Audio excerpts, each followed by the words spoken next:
The Bend Fire Department offers instructional workshops on how to deal with medical emergencies in the workplace. Here, we'll see High Desert Museum employees learn what to do before the paramedics arrive. So Stop the Bleed is a federal program designed to teach the public how to do hemorrhage control or bleeding control rapidly in very dangerous situations. One of the things we know from medicine is it's really important that we don't allow your blood to spill out.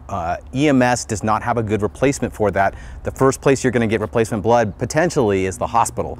So we need to have bleeding control done by the public as soon as possible. Our first class was with one of probably our most progressive businesses out there, and that was High Desert Museum. They've been first to kind of come for additional training in EpiPen and AED training. They have a very highly trained staff out there. So we got a chance to basically preview our first class, which was about 10 or 15 minutes of PowerPoint, and then the rest of it is hands-on. Emergency response is one of the most important things that we do at the High Desert Museum, and we feel that it's really important for the entire staff to have the skills to respond to any medical emergency. We're a little bit farther from town, and that delays the emergency response, which is always incredibly fast, but we want to be the ones who are in control of the situation as quickly as possible.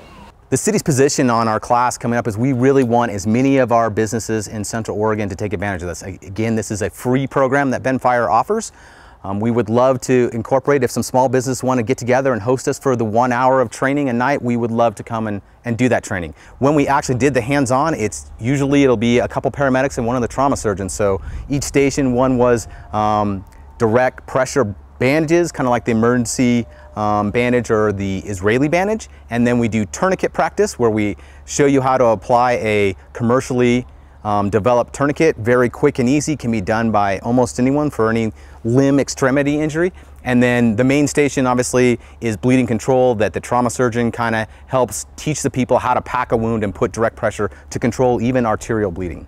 But it looks pretty real and feels a little real. Some people were a little concerned at first, but the class did great. They worked through it and they were able to go right through the exercise quite well. You know, people didn't realize how tight tourniquets can be. When we showed them and let them start to tighten them up, man, they hurt when they're the correct pressure.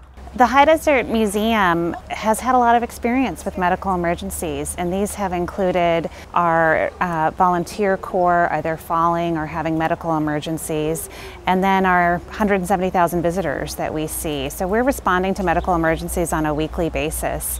We felt that the Stop the Bleed program was important to include in our comprehensive safety response program because of a number of the emergencies that we've seen, or the potential for emergencies. With having an active sawmill, we have kids camps all throughout the summer. This was a critical part of how we could more efficiently respond to emergencies.